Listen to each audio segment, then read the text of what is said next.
Hello guys, welcome back to the video. Today is day 24, season 2 second video. So now stand here, got the defender, got the chickens knocking about, I got the golf, mini digger, keening and roller in the shed, sheep trailer, oil tank, T6080 parked up. So the keening and roller are staying in the shed for now. Out of the way. So also farmer's son's got a light bar for the digger, and he's also got a light bar for the quad, as he doesn't really have the best lights currently, so it just helps a bit more visibility. Lawn mower, John Deere mower, New Holland mini baler, wrapper, baler and rake, all parked up in the shed. And here we have the farmer's son in the New Holland 740. So the bailiff on the back. He's parked up currently, but he's been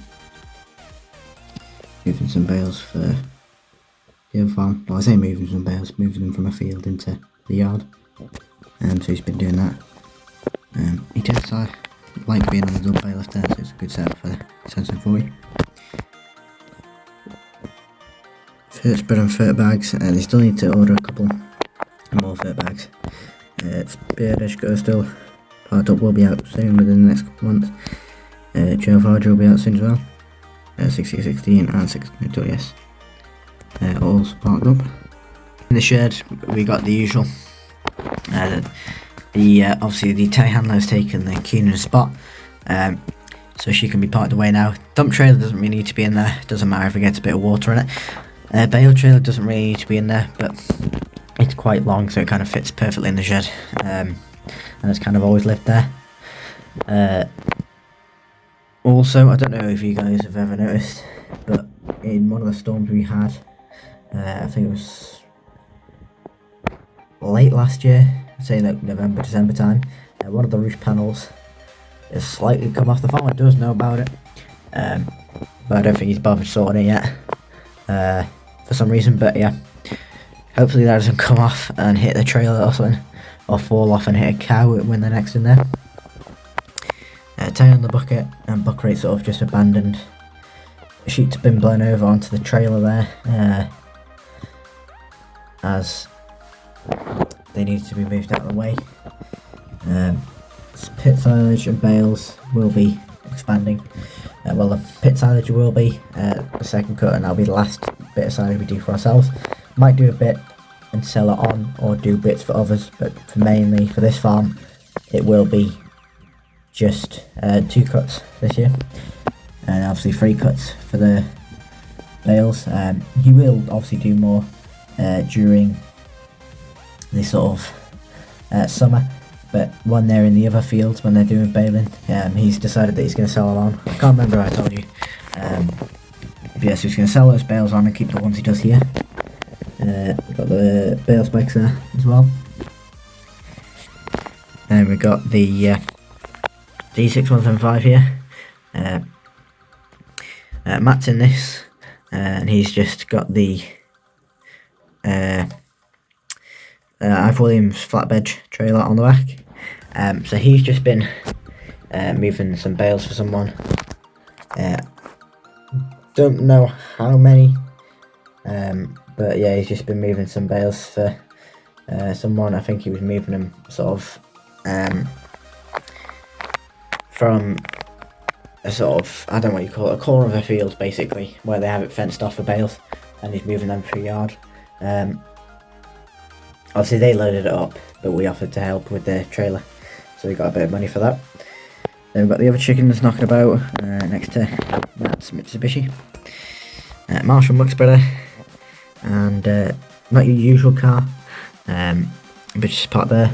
Also have a pile of gravel there for the farmer. Has ordered there, well, he's got it from the other farm, so he's put it up, so if anyone wants some or the whole thing, they can come collect it, or the farmer drops it off. Then in the field, as you can see, all the sheep are gathered up, well, most of them are, and it's just the lambs, and a couple of ewes have been sort of reunited, I guess, with their lambs. But we've got the main man himself, the farmer here. He's got the disco and cattle trailer, got a couple of lambs in there. The ones that are big enough to go, and obviously the ones that are staying in the field are small or not ready to go off yet, the farmer doesn't think. And we've got the man there shearing the wool. He's just got another sheep there. I believe he does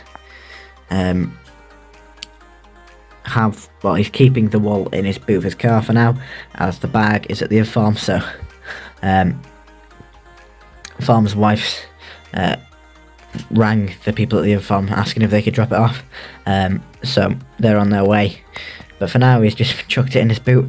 But yeah, so the farmer will be able to sell that, and then obviously got the other ewes waiting, and then you got John there at the top pushing them down, obviously one by one. They don't have a sheep race, so not that the sheep want to go this way anyway, so it sort of helps. So he just obviously drags one out, and the others just stay back for now, until obviously he needs to shear them. But we're doing a bit earlier than we did last year. I believe he did it in, I want to say it was July, late June. He normally does it in June. I think it was a bit late, maybe by a couple of weeks, maybe a month later than it normally is. But basically he was busy last year, and obviously this year we've managed to get him in early enough that if we do get hot weather, because it's been raining quite a bit recently, that we should hopefully, the sheep shouldn't get too hot, and obviously, like I said, the wool would be kept at the other farm, and the farmer could sell that on later in the year. Then we've got all the cows here, and the lambs there. So the mega lambs won't go until the very last lambs out of here go, and then they'll all go to the other farm and slowly be sold on. The bull will be in here as of next week, so next episode he will be in here, and obviously then the sort of calving 2026 starts over again. But yeah, it should hopefully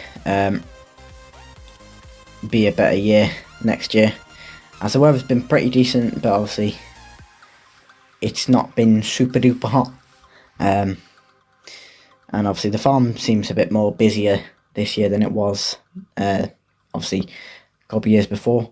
Don't know why that is, maybe it's a new kit, but they seem to be getting better jobs now, like a lot more silage jobs and stuff like that, because obviously the weather's good.